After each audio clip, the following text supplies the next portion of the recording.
بسم الله الرحمن الرحيم. صلى على رسول الله. النهارده غدانا كبده جميله زي ما انتم شايفين كده.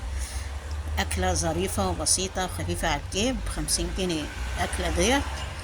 خلاص، ادي الكبده خدناها تشويحه كده بالقوانص، حطينا البصل يتشوح معاها والثوم والكمون والفلفل الاسمر، تمام، والملح طبعا.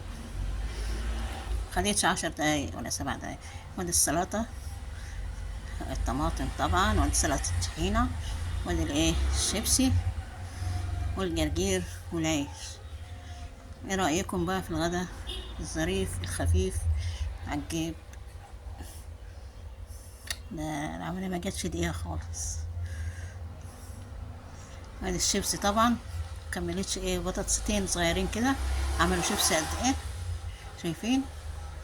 ودي الطحينة عاملاها انا في البيت بالسمسم والايه، وبسيط ايه زيت ودقيق، وكله في الخلاط اضرب.